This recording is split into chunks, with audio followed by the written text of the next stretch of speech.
Me llamo Camila. Tengo 33 años. Vivo en Ciudad de México con mi esposo Javier, que tiene 36. Nuestro barrio está situado no muy lejos del centro, donde las calles estrechas todavía conservan el eco de los tiempos coloniales, y sobre los tejados revolotean palomas mientras se escucha música desde los patios vecinos. La ciudad es ruidosa, siempre hierve de movimiento, incluso de noche, pero nuestra casa se mantiene al margen de ese bullicio. A veces me parece que Javier y yo nos hemos escondido en nuestra propia sombra.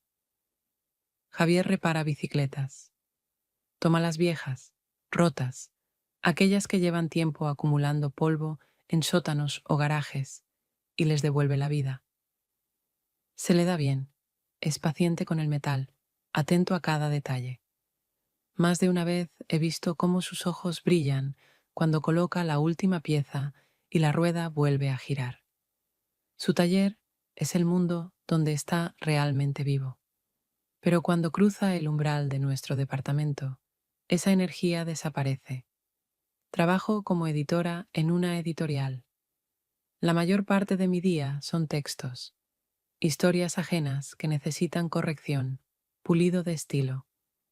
Me gusta mi trabajo, aunque me agota. Al leer manuscritos, suelo pensar en los autores. ¿Qué sienten? ¿Con qué sueñan? ¿Cómo buscan las palabras? A veces quisiera contárselo a Javier, compartir una frase que me tocó o una situación de la oficina, pero cuando me siento frente a él en la cena, las palabras parecen desvanecerse. Cenamos en silencio. Él termina rápido, dice un breve «gracias» y se va al balcón, donde siempre lo esperan sus herramientas.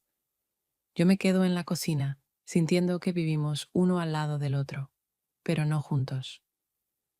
Al principio pensé que era solo una etapa, cansancio, rutina, algo pasajero, pero los meses pasaban y entre nosotros se formaba un espacio que ninguno intentaba llenar. Empecé a contar los días en que intercambiábamos, aunque fuera unas pocas palabras sinceras. A veces pasaba una semana antes de que escuchara de él algo más que un sí o un no hay tiempo. Una vez llevé a casa una novela recién publicada. Se la tendí, esperando al menos unos minutos de conversación interesada. Él la miró, asintió y la dejó a un lado de la mesa. En ese instante sentí que no apartaba un libro, sino a mí misma. No dije nada, solo guardé la novela en el estante. A la noche siguiente intenté otra vez iniciar una conversación. ¿Recuerdas que alguna vez quisimos ir a Guadalajara? Le pregunté, mientras le servía té. Levantó los ojos y respondió con calma. Sí, pero ahora no es el momento. Su voz era serena, sin irritación, pero sentí como si esa breve frase cerrara una puerta. No insistí. Esa noche permanecí mucho tiempo despierta, mirando su espalda. Quise tocar su hombro, pero mi mano se detuvo en el aire. Entre nosotros había apenas unos centímetros, y al mismo tiempo una distancia imposible de superar. Entendí. El problema no era solo que guardáramos silencio. Hacía tiempo que ya no sabíamos qué queríamos escuchar el uno del otro, y ese pensamiento me asustaba más que el silencio mismo. A la mañana siguiente me llamó doña Marta, una vecina mayor de nuestro edificio, que siempre cargaba pesadas bolsas del mercado y rechazaba cualquier ayuda, demostrando que aún era lo bastante fuerte para arreglárselas sola. Pero esta vez su voz sonaba extrañamente fina y temblorosa. Se había caído en las escaleras y me pidió que la acompañara al hospital, porque le daba miedo ir sola. Me vestí rápido, bajé y la encontré sentada junto a la puerta, presionando su mano contra la rodilla, con una mezcla de dolor y vergüenza en el rostro, pues no le gustaba mostrar su debilidad. Llamamos un taxi y la ayudé a subir, aunque repetía todo el tiempo que habría podido llegar por sí misma, que yo estaba perdiendo el tiempo inútilmente. ya que seguramente tendría cosas más importantes que hacer. Yo solo sonreía y le sostenía el brazo en silencio, porque sabía que discutir con ella era inútil. El trayecto no fue largo, pero avanzábamos por la ruidosa mañana de Ciudad de México. Las calles ya estaban llenas de autos, autobuses, vendedores de café y tortillas, y todo eso creaba una sensación de caos. Sin embargo, dentro del taxi reinaba una tensión distinta, porque sentía que doña Marta trataba de no quejarse del dolor. En la sala de urgencias había mucha gente, madres con niños, hombres mayores, jóvenes con los brazos vendados, mujeres de rostro pálido. Todos esperaban su turno en sillas de plástico. El aire estaba impregnado con el olor del desinfectante mezclado con el del café de máquina, un aroma familiar y desagradable a la vez. Encontramos un lugar en la esquina, la ayudé a sentarse y fui a averiguar cuándo la atenderían. Resultó que la espera sería larga y me preparé para pasar allí mediodía, sacando el teléfono y un libro de mi bolso, cuando escuché a mi lado una voz masculina. Estas filas parecen infinitas, dijo alguien con una leve risa, sin cansancio, solo con ironía. Me giré y vi a un hombre de unos 40 años, quizá un poco menos, de cabello oscuro, algo despeinado y porte relajado, en contraste con la tensión general alrededor. Sostenía unos planos enrollados, lo que de inmediato delataba que era arquitecto o algo relacionado con la construcción. Su sonrisa era inesperadamente ligera, como si hubiera logrado dejar todas las preocupaciones afuera de ese hospital. De verdad, infinitas, respondí, intentando no sonar demasiado seria, aunque por dentro me costaba relajarme. Intercambiamos unas frases sobre cómo los hospitales siempre hacen sentir a uno prisionero del tiempo, y él bromeó diciendo que quizá para eso existían los arquitectos, para construir nuevos pabellones que de todas formas resultarían pequeños.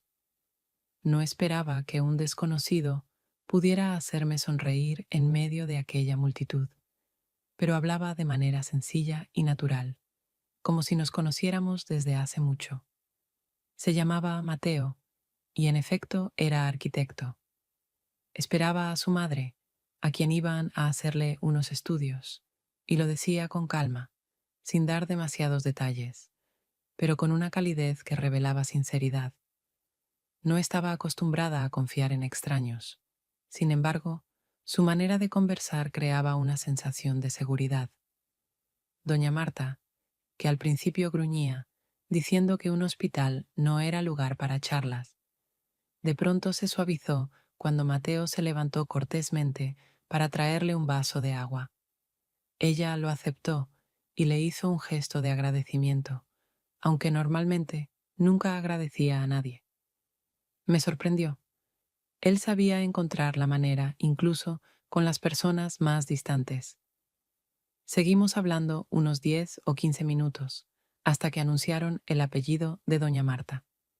La ayudé a levantarse y nos dirigimos al consultorio. Antes de desaparecer tras la puerta, miré sin querer hacia atrás. Mateo estaba de pie junto a la pared, sosteniendo los planos, y me miraba con esa misma sonrisa ligera en la que, sin embargo, brillaba algo más cálido que la simple cortesía. Sentí que dentro de mí quedaba un calor pequeño pero real, como si después de esa conversación, en la gris sala del hospital, se hubiera abierto una rendija por la que se filtraba un poco de luz. Una semana después de aquella visita al hospital, cuando la rutina ya me había arrastrado de nuevo al ritmo de los plazos editoriales y las correcciones interminables, decidí entrar en una pequeña librería cerca de la oficina para comprar un libro de ensayos que llevaba tiempo posponiendo. Al entrar, aspiré el olor familiar de papel y tinta, y ya en la segunda estantería, en la sección dedicada a la prosa latinoamericana, escuché a mi espalda una voz suave que reconocí al instante, aunque no esperaba encontrarla en un lugar así. Mateo estaba junto al estante vecino, hojeando un grueso álbum de fotografías arquitectónicas y, al verme, sonrió como si hubiéramos quedado en reunirnos, precisamente allí, en ese aroma de libros, entre gente que hojeaba páginas con calma. Dio un paso hacia mí y bromeó diciendo que los hospitales no eran sitios muy románticos para conocerse y que menos mal que existían librerías, donde al menos se podía fingir que lo que nos había llevado allí era el interés por la literatura. Yo respondí que no estaba tan segura de que fuera mejor encontrarse en librerías, porque uno podía revelar demasiado de sí mismo con solo mirar qué libro tomaba en sus manos.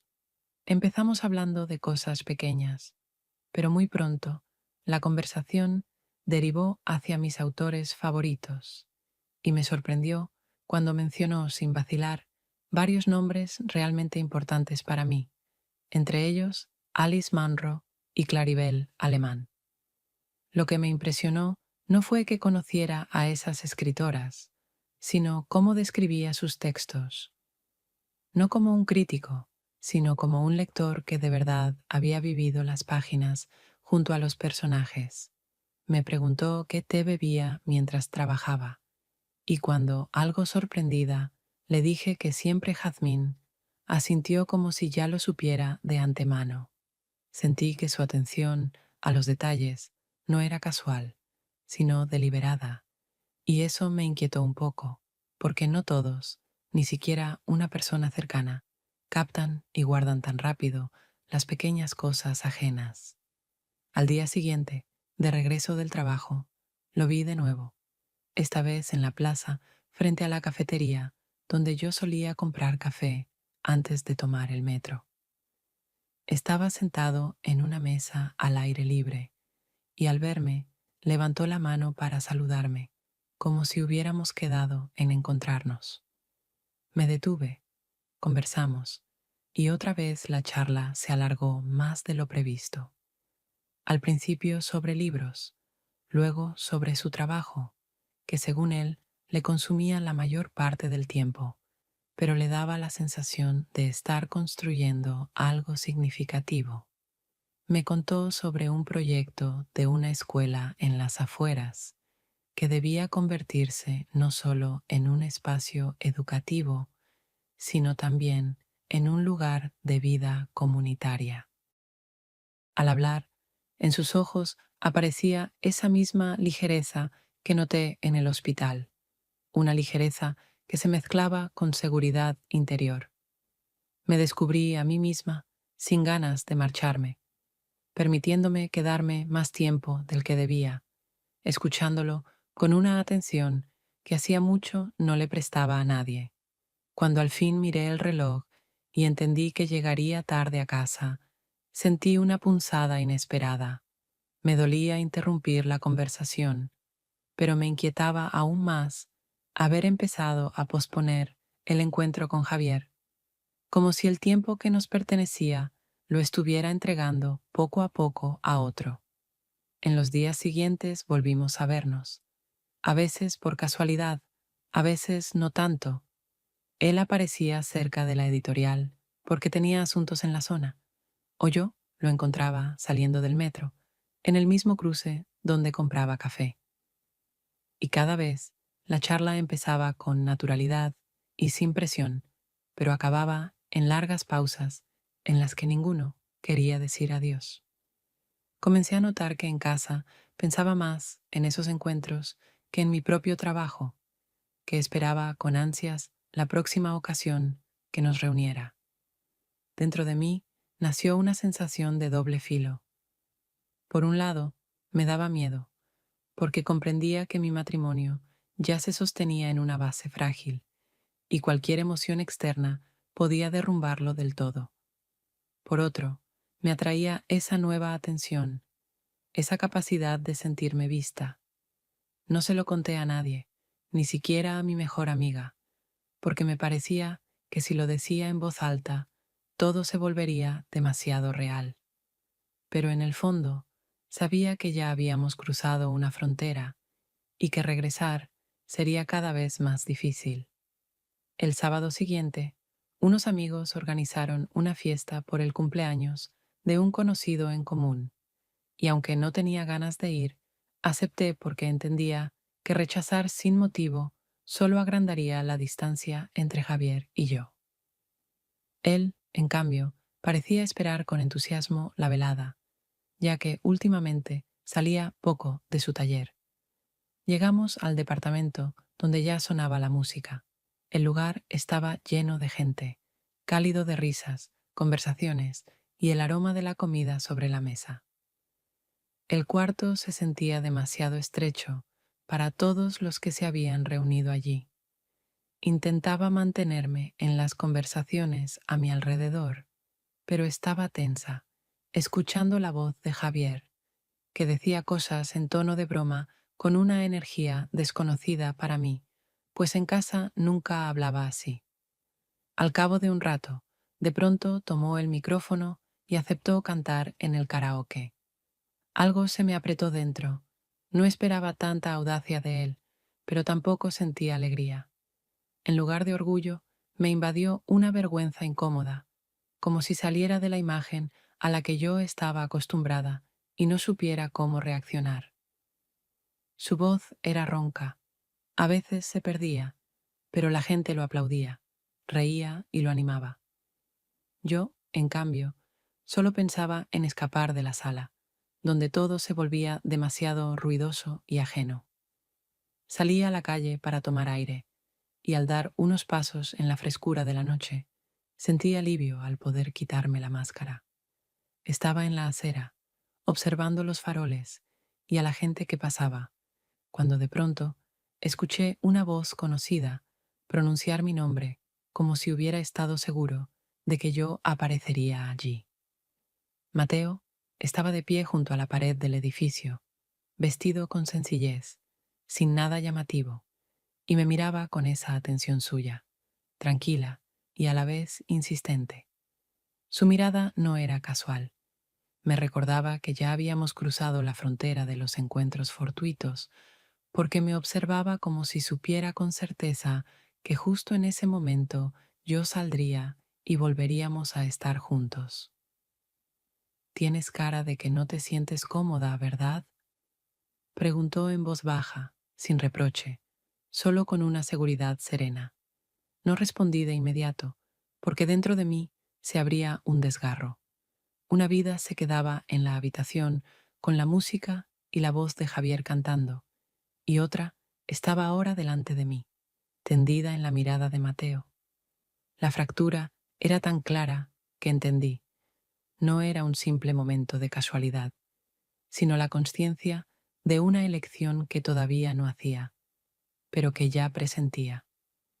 Hablamos unos minutos, y las palabras no importaban tanto como la cercanía misma, porque la distancia entre nosotros se acortaba con cada silencio.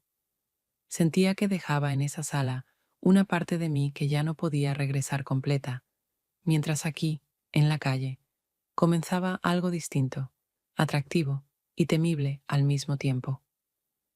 Cuando volví adentro, la canción había terminado. Los amigos aplaudían a Javier. Él sonreía, pero yo lo miraba de otra manera, ya no como al hombre con quien había vivido años, sino como a alguien que permanecía en su propio mundo, mientras yo acababa de asomarme a otro. Y esa certeza me inquietó tanto que tuve ganas de salir de nuevo a la calle, donde tal vez Mateo todavía me esperaba. Unos días después de aquella fiesta, me quedé más tiempo de lo habitual en la editorial, terminando la revisión de un manuscrito. Al salir, no quise volver de inmediato a casa, donde me esperaba la misma rutina con Javier, reparando bicicletas en el balcón o perdido en sus pensamientos. Así que caminé hasta la biblioteca pública cercana, solo para hojear algunos libros y retrasar un poco el regreso. En la biblioteca reinaba el silencio, con ese aire impregnado del olor del papel antiguo. Caminaba despacio entre los estantes cuando vi un libro que había querido releer desde hacía tiempo. Estiré la mano para alcanzarlo, pero casi al mismo tiempo, otra mano vino desde el lado opuesto. Nuestros dedos se rozaron de manera inesperada, y retiré la mano apenas un instante para descubrir que era Mateo. Él me miró con esa sonrisa ligera que ya conocía, pero en sus ojos había algo diferente, más profundo, más atento. Ambos nos quedamos inmóviles junto al estante, aferrados al mismo lomo del libro, sin soltarlo, como si ese contacto justificara quedarnos cerca. Sentí cómo mi corazón latía con fuerza, y lo extraño era darme cuenta de que mi nerviosismo no venía del miedo a ser descubierta, sino de la certeza de que algo invisible entre nosotros al fin se abría paso. Mateo se inclinó hacia mí, y aunque la biblioteca estaba llena de gente, me parecía que estábamos en un espacio aparte, sin voces ni miradas ajenas. Su aliento rozaba mi rostro, y al instante me besó, no con prisa, no con brusquedad, sino de forma suave y profunda, como si ese beso no buscara demostrar nada, sino reconocer lo que ya había nacido antes, en el hospital, en la librería, en la plaza, en cada cruce casual. Mi cuerpo respondió con un temblor, y comprendí que estaba cruzando el límite que tanto temía y al mismo tiempo había estado buscando. Todo alrededor se desdibujó. Libros, lámparas, pasos, hojas que se pasaban. Todo se volvió secundario. Solo importaba ese instante. No lo rechacé, no me aparté, sino que lo permití, y eso fue lo que más me asustó. No que él me besara, sino que yo le dejara quedarse tan cerca. Cuando por fin nos separamos, permanecí unos segundos intentando recuperar el aliento, mirándolo. Él sostenía mi mano con calma, como confirmando que ese momento era real y que ya no podía borrarse. Susurró que llevaba mucho tiempo esperando, que había sentido nuestra cercanía desde la primera conversación. Yo no encontré palabras para responder. El miedo y el deseo se entremezclaban demasiado dentro de mí. Esa noche, al llegar a casa, encontré a Javier sentado a la mesa con una pequeña caja en las manos. Me la tendió. Dentro había una pulsera de plata de finos eslabones. Me dijo que la había comprado días antes para darme una sorpresa sin motivo especial.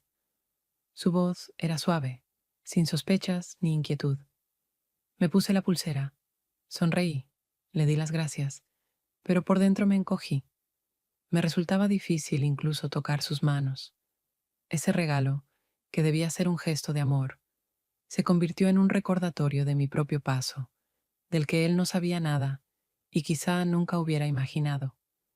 Me senté frente a él, asintiendo y agradeciendo, pero mis pensamientos seguían en la biblioteca, allí donde por primera vez sentí que ya no podía vivir, como si nada hubiera cambiado.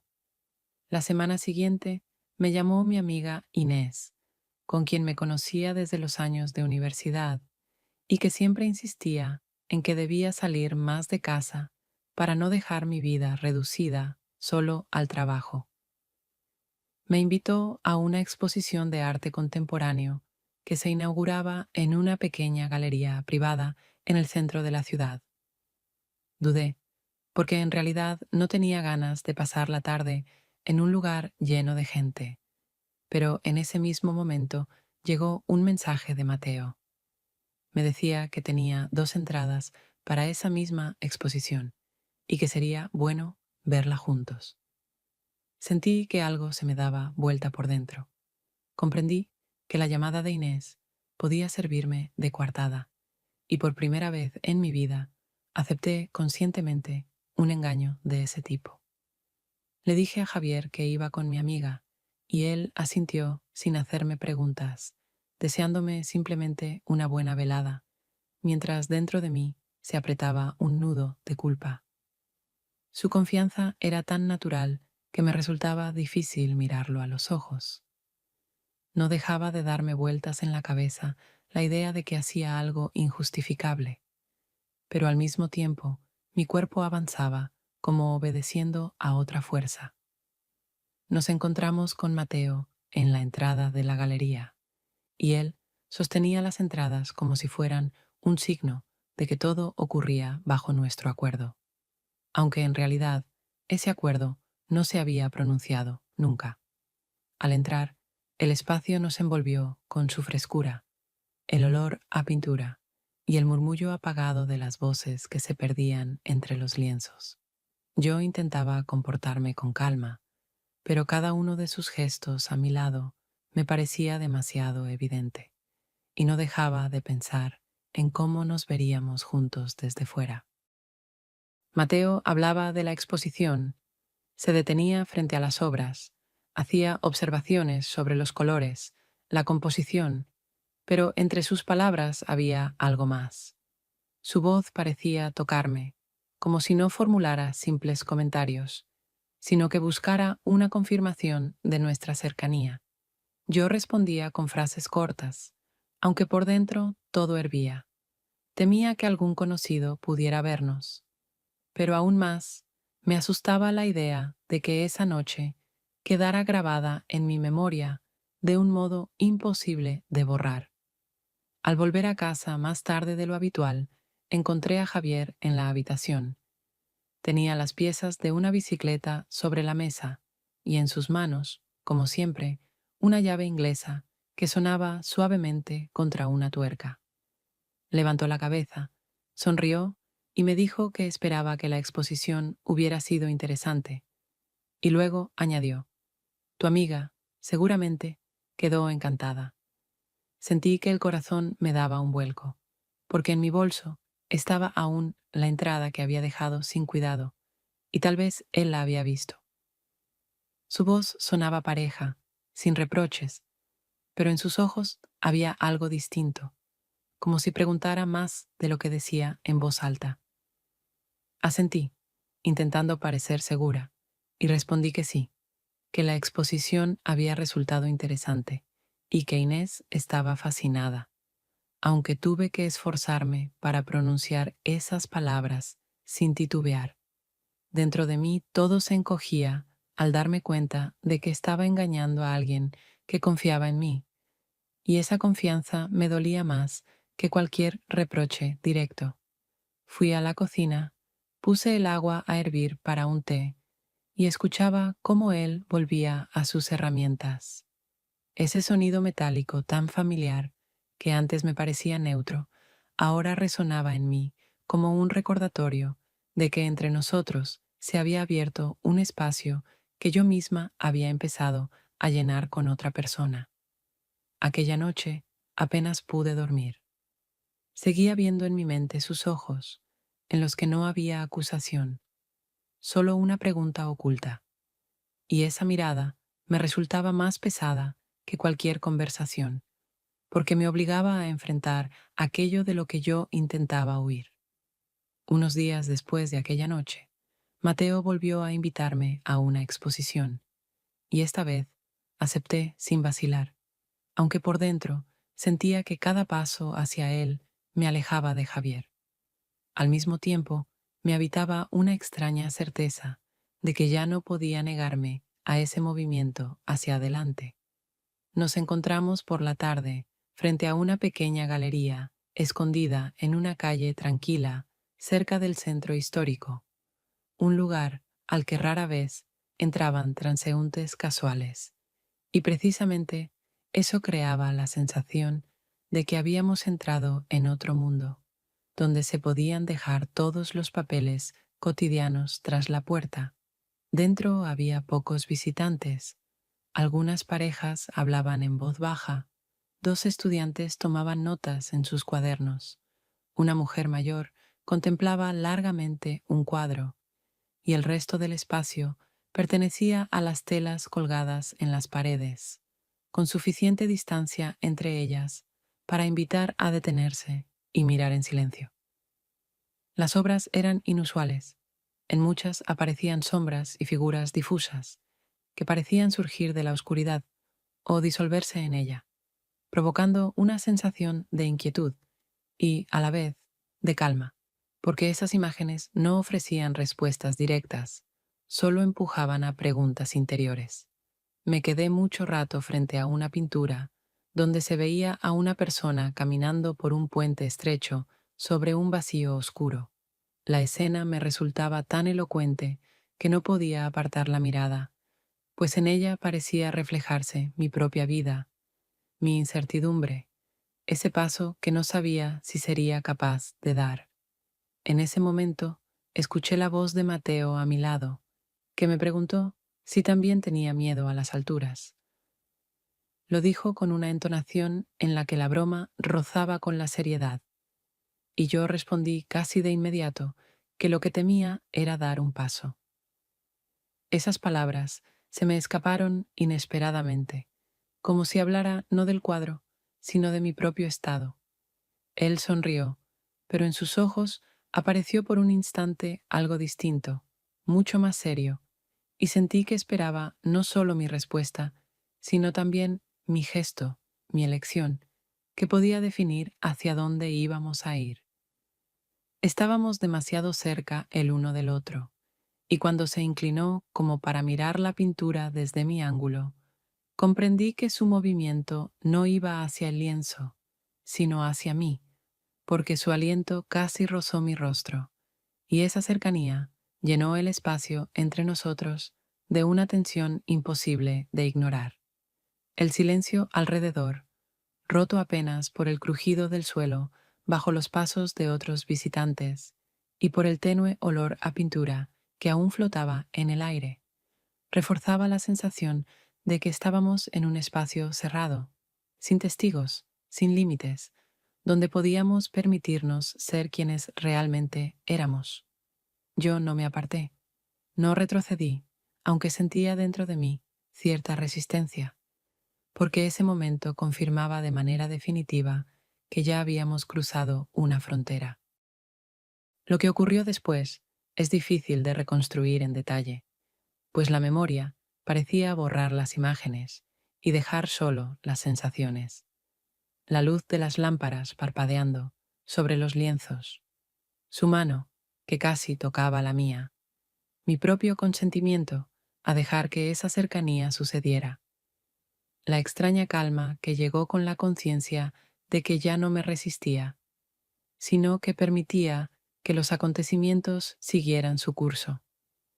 Cuando salimos de la galería, el aire de la noche me pareció más denso de lo habitual, y la ciudad seguía con su ritmo. Los coches cruzaban la calle, voces sonaban a lo lejos, en la esquina vendían tacos. Pero para mí, todo eso era solo un telón de fondo sin importancia, porque lo esencial había quedado adentro. Sabía que no podría borrar ese momento, por breve que fuese, y que a partir de entonces nada volvería a ser como antes. Esa noche volví a casa más tarde de lo habitual, aunque en realidad no había ninguna razón concreta para haberme demorado tanto. Caminaba por las calles con una lentitud extraña, como si cada paso adicional pudiera aplazar el momento de encontrarme con Javier.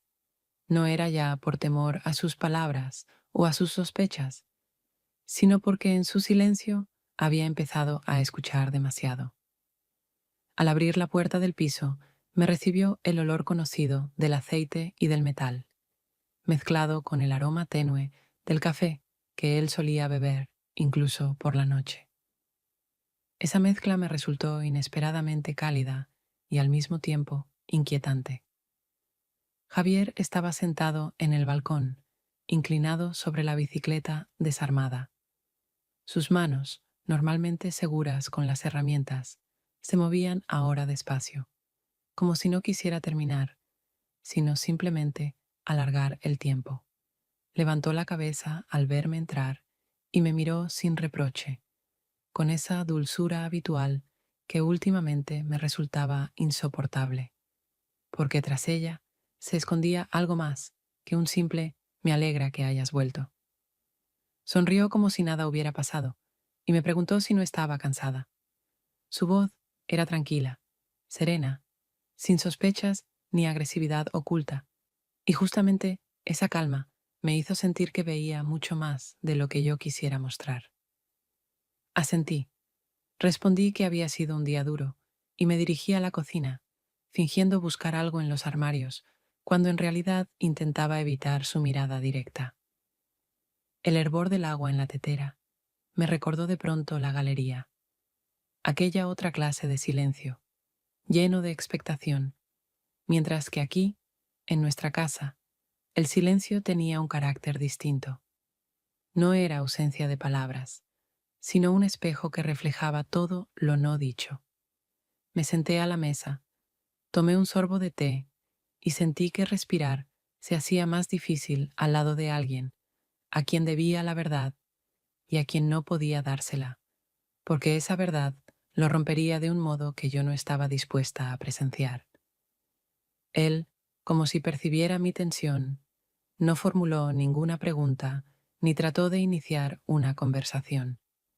Y eso era peor que cualquier palabra directa, porque su silencio abría un espacio en el que mis propios pensamientos resonaban demasiado alto. Lo miraba mientras volvía a su bicicleta y comprendía que en su concentración había algo que antes no había sabido ver. No indiferencia, como yo misma me había convencido, sino una forma de protegerse del dolor que llevaba dentro.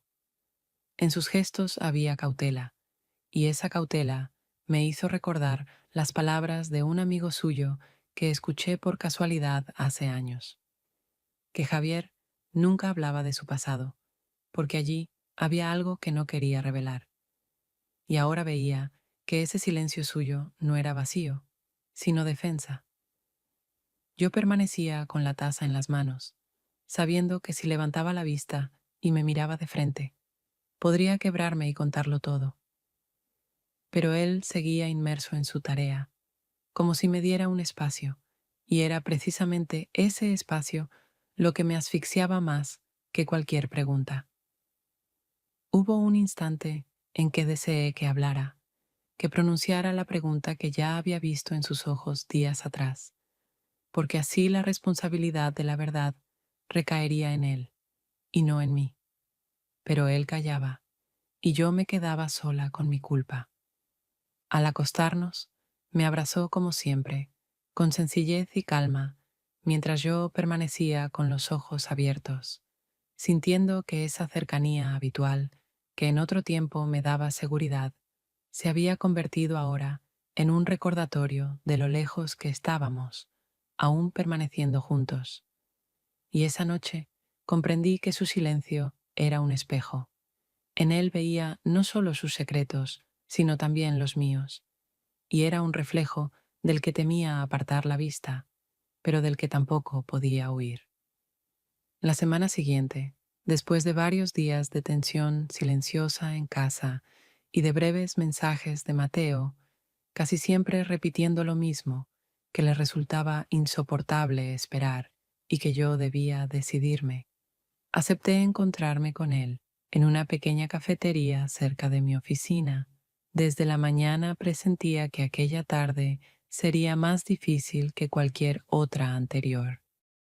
Nos sentamos en una mesa junto a la ventana, desde la cual se veía la calle llena de gente apresurada en sus asuntos, y esa agitación cotidiana solo reforzaba la sensación de que dentro de la cafetería se había creado otro espacio, donde se jugaba algo demasiado personal e importante. Mateo comenzó enseguida a decir que estaba harto de esos encuentros furtivos, que no podía vivir en ese estado suspendido, sabiendo que cada noche yo regresaba a la casa de otro hombre y que debía tomar una decisión que no podía aplazar indefinidamente. Se inclinó hacia mí. Su voz era baja pero firme, y sentí que sus palabras no dejaban espacio para escapar, que intentaba acorralarme para obligarme a llamar a las cosas por su nombre. Lo escuchaba mientras me sorprendía pensando en cómo esa insistencia era distinta de la ligereza con la que al principio había irrumpido en mi vida. Ahora, en sus ojos, aparecía cada vez más el deseo de poseerme, no solo de acompañarme. Quise responder, pero en ese mismo instante, la puerta de la cafetería se abrió y vi a Javier. Entró con paso tranquilo, con su chaqueta de trabajo todavía marcada por manchas de grasa, y con el gesto de alguien que solo pasaba a pedir un café antes de continuar con su día. Sentí un escalofrío. El espacio que yo había creído separado de mi rutina diaria, de pronto se unía con ella, y los dos hombres a quienes intentaba mantener en órbitas distintas, estaban ahora frente a frente. Javier pidió un café en la barra, y en lugar de marcharse con él, regresó y se sentó en la mesa, justo al lado de la nuestra, como si fuera lo más natural, aunque su mirada, breve y atenta, revelaba que comprendía más de lo que mostraba. Mateo se desconcertó apenas un instante, pero pronto recuperó su aparente seguridad. Sin embargo, sus manos lo traicionaban. Los dedos jugaban sin pausa con el borde de la taza, dejando marcas húmedas. Yo permanecía entre los dos, sintiendo que cada respiración pesaba más, porque en esa pequeña cafetería, entre el aroma del café recién molido y el murmullo de las conversaciones ajenas, se había creado un espacio en el que el silencio hablaba más que cualquier frase. Casi no hubo palabras entre nosotros. Durante unos minutos permanecimos los tres allí, y aquella presencia era tan evidente que incluso el camarero, que pasó junto a la mesa, nos miró con desconcierto, como si pudiera percibir la tensión que partía el aire. Javier bebió un par de sorbos, dejó la taza en la mesa y se mantuvo sereno, pero era una serenidad distinta de la habitual, cargada de una tensión que dejaba claro. Veía y comprendía todo, aunque no dijera nada. Mateo, sintiéndose observado, comprendió que había perdido en esa lucha muda, y al cabo de unos minutos, sin pronunciar palabra, se levantó y se marchó, dejando su café intacto. La puerta se cerró suavemente tras él, y yo quedé sentada junto a Javier, que no me hizo preguntas ni reproches. Simplemente terminó su café y se levantó para salir conmigo. Quedó tras nosotros la certeza de que aquella escena se fijaría para siempre en mi memoria como el punto en el que todo se volvió evidente, aunque nadie lo hubiera expresado con palabras. Caminé a su lado en silencio, y me pareció que incluso el ruido del tráfico y el bullicio de la ciudad sonaban de otra manera, porque ahora sabía que nuestra vida ya no podía seguir igual. Cualquier decisión futura sería consecuencia de aquella cafetería donde estuvimos los tres, y ninguno de nosotros dijo una sola palabra de más. Unos días después de aquella escena en la cafetería, que aún vivía en mí como una huella imposible de borrar incluso en los sueños, regresaba a casa al final de la tarde, cuando el sol ya descendía, tiñendo las fachadas con tonos cálidos. En las escaleras del edificio me crucé con un viejo amigo de Javier, a quien veía pocas veces porque vivía en otro barrio y trabajaba mucho, pero que siempre había sido alguien cercano a mi marido desde la juventud. Su rostro mostraba cansancio, pero la sonrisa con la que me saludó tenía algo tan sincero que me detuve, aunque lo que más deseaba era esconderme en el departamento y evitar cualquier conversación. Me dijo que estaba esperando a Javier, ya que habían quedado en encontrarse, pero que él se había retrasado en el taller, y así teníamos unos minutos para hablar.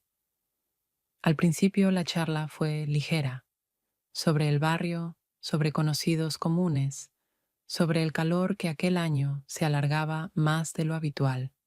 Yo creí que ahí terminaría todo, cuando de repente me miró con seriedad y habló en voz baja, como temiendo que alguien pudiera escucharnos, aunque alrededor no había nadie. Me dijo: Camila, cuídalo, por favor. Él carga con un dolor de una vieja historia que nunca cuenta, y justamente por callarlo, se le vuelve más pesado. Sé que sufre por esa pérdida, aunque finja que todo está bien. Sus palabras me atravesaron como una corriente, y en ese instante comprendí que el silencio de Javier, que yo interpretaba como indiferencia, podía ser en realidad otra cosa, no un vacío, sino un modo de sobrevivir con sus heridas, ocultándolas incluso a quienes más cerca están. Intenté responder algo, pero la voz se me quebró y solo pude asentir. Él añadió que siempre temió que ese mutismo suyo alejara a quienes amaba, pero que en verdad lo que más necesitaba era paciencia de los que permanecían a su lado. Luego guardó silencio, como si ya hubiera dicho lo esencial, y nos quedamos así unos segundos, antes de que desviara la mirada y retomara temas triviales, aliviando el aire, aunque sus frases seguían resonando dentro de mí. Cuando se marchó, subí a casa más despacio que de costumbre, y al abrir la puerta me detuve un instante. Aquella breve conversación me había abierto otra perspectiva. Tal vez yo solo había visto la superficie de nuestra vida en común, y no lo que él llevaba dentro, esa carga invisible que lo hacía refugiarse en la quietud que yo había juzgado equivocadamente. La noche siguiente, al volver, el departamento estaba en penumbra. Javier estaba sentado a la mesa, ordenando pequeñas piezas de la bicicleta. Sus manos se movían concentradas y su rostro parecía tranquilo, pero yo lo observaba de otro modo. Me parecía que en cada gesto suyo había una historia que no podía poner en palabras, aunque estuviera siempre presente, incluso cuando sonreía o decía frases simples. Ese descubrimiento me asustó más que nada antes, porque entendí que, ocupada en buscar atención y calor para mí misma, nunca había intentado mirar de frente lo que a él le dolía, y en cambio le había impuesto la etiqueta de indiferente. Aquella noche me acosté con más desasosiego que nunca, porque en mi mente se entrelazaban dos imágenes. Mateo, exigiéndome decisiones claras, con una mirada que pretendía adueñarse de mi vida, y Javier, que no pedía nada, pero cuyo silencio revelaba una profundidad que yo aún no había explorado. Y por primera vez en mucho tiempo, sentí el deseo de conocer más a mi propio marido, de descubrir sus heridas y el pasado que ocultaba tan celosamente. Esa idea me mantuvo despierta hasta el amanecer. Cuando Mateo volvió a aparecer en mi vida, tras varios días de silencio en los que yo había vivido en un extraño estado de espera y de intentos de convencerme de que aún podía detenerme, me invitó al teatro. Acepté, aunque en mi interior presentía que esa noche sería una prueba. Los dos estábamos ya en el límite, allí donde no quedaba espacio para encuentros casuales ni bromas ligeras. Nos sentamos en la sala, envuelta en penumbras. Cuando las luces se apagaron, sentí su mano demasiado cerca de la mía, y luego se inclinó hacia mí, hablándome en voz baja, lo bastante para cortar la quietud de alrededor y llegar solo a mí. Decía que yo debía estar con él, que no podía seguir esperando, que mi vida con Javier era apenas una sombra de lo verdadero, y que mi lugar estaba junto a él, donde reinaban la fuerza y el deseo, no la rutina callada. Lo escuchaba inmóvil, encogiéndome por dentro, porque en sus palabras ya no había tanta ternura como al principio, sino una insistencia que rozaba la exigencia. En la oscuridad, su silueta parecía avanzar hacia mí con la misma presión con la que antes me había pedido definiciones en el café. Se inclinaba más, y yo sentía su aliento, su urgencia por sellar esa noche como definitiva. para que mi presencia a su lado dejara de ser casual y se convirtiera en elección. Pero cuando la luz volvió a encenderse y los actores reaparecieron en escena, lo miré con más claridad y vi algo que me asustó incluso más que la idea de quedarme junto a Javier en nuestra vida inmóvil. En su mirada había más voluntad de poseerme que verdadero amor, más hambre de imponerse que deseo de comprenderme. Sus dedos tocaban mi mano con demasiada seguridad, como si ya hubiera decidido que yo le pertenecía, y en esa certeza había un peso que me hizo querer apartarme. En ese mismo instante recordé la cafetería, aquella escena en la que los tres compartíamos mesa, y Javier bebía su café en silencio, sin pronunciar palabra, pero mostrándome con su sola presencia que estaba ahí, que no se retiraría aunque callara. Ese silencio, que entonces me había dolido porque desnudaba mi culpa, ahora se me revelaba distinto, no como indiferencia ni debilidad, sino como una fuerza capaz de sostener. Ese recuerdo se convirtió en un punto de quiebre, porque comprendí de golpe que entre la mirada exigente de Mateo y el mutismo sereno de Javier, yo elegía lo segundo, ya que allí no sentía presión, sino la posibilidad de seguir siendo yo. Cuando terminó la obra y la gente empezó a levantarse de sus asientos, yo me puse de pie antes de que Mateo pudiera decir nada y me dirigí rápido a la salida. Él intentó alcanzarme, detenerme, pero yo aceleré el paso y cada movimiento era un esfuerzo desesperado por escapar de un espacio donde ya empezaba a sentirme tratada como propiedad ajena. Salí a la calle, donde el aire fresco de la noche me envolvió, y por primera vez en mucho tiempo sentí que caminaba sola, sin cargar con expectativas ajenas ni la necesidad de justificarme, con la clara conciencia de que ese camino debía recorrerlo yo misma. Anduve largo rato sin tomar un taxi, sin mirar los bares ruidosos ni las luces de los escaparates, y con cada paso mi resolución crecía. Sabía que esa noche había puesto un punto final a algo que pudo ser mi nueva vida, pero no la vida que yo deseaba. Y aunque me dolía reconocer que había gastado tanta energía en una historia que terminaba en vacío, también entendía que ese dolor era necesario para que al fin pudiera volver la mirada hacia otro lado, hacia Javier, con su silencio, que ya no se me aparecía como indiferencia, sino como un recordatorio de que la verdadera cercanía no nace de las exigencias, sino de la capacidad de esperar y permanecer. Aquella noche, al volver a casa después del teatro, ya sabía que no podía seguir dejando todo en suspenso, que sobre mí recaía la responsabilidad de mis pasos y de lo que ocurriría entre Javier y yo. El apartamento me recibió con la penumbra habitual, esa que siempre daba una ilusión de calma, aunque en realidad no era más que una envoltura que ocultaba nuestros pensamientos no dichos. Lo encontré en la cocina. Estaba sentado a la mesa, sobre la cual reposaban piezas de otra bicicleta, y cuando entré, levantó la vista, deteniéndose en mí más tiempo de lo usual, como si esperara que yo dijera algo importante. Me senté frente a él, y permanecimos en silencio unos minutos.